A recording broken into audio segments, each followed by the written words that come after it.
So obviously the key aim for this week is to bounce back from last week, wasn't it? Because it was a disappointing performance last week.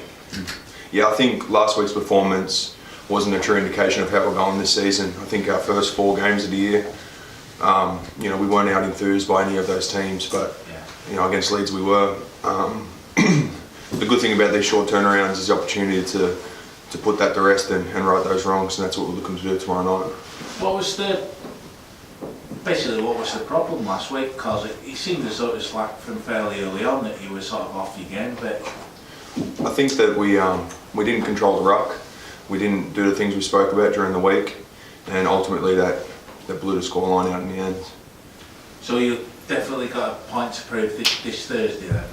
Yeah, I think so. I think there's always a point to prove, and coming up against this pack, they're renowned for being big and strong, and it's a good opportunity for us to bounce back against one of the solid teams. Is that where you see Leigh's threat in the pack? Well, for us as middles, for myself as a middle individually, we've been looking at their pack, and we think they're very strong, very direct, and probably one of their the key parts of their game is going forward through the middle. How are you finding life at Wakefield then? It's good. It's good. The weather's great. The people are good. I'm enjoying my time at the club. There's a lot made about this club sort of always having a point to prove to other people. Do you sort of see that before you sort of joined? Like you sort of I fancy joining to sort of help people prove a point about Wakefield. No, not for me personally. I think once being a part of the club, you can start to understand, the outside sort of opinion of the place, and want to be a part of changing that, and that's what I'm trying to do here. How have you found the outside opinion of the place since you got here? I guess kind of the underdog type attitude. Before coming to the club, I hadn't really had the same opinion. I guess I'm from Australia, so I didn't grow up, having a certain view upon the place. But once, sort of coming here and just the general attitude of a lot of people in the game, I guess we're perceived to be the underdog sort of club, and that's something that we're looking to change as a team.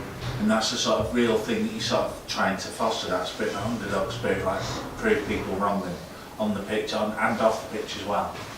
Yeah, I mean it's always good to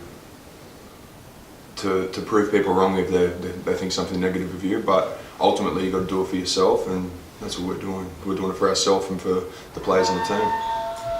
And that's why the defeat at Leeds and the performance was so sort of, why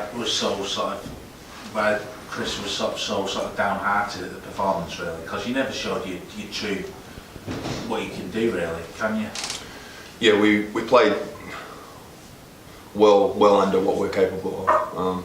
There was still some strong individual performances in the team. I think, in the middles, Craig Hubie, Tino Arona were very strong.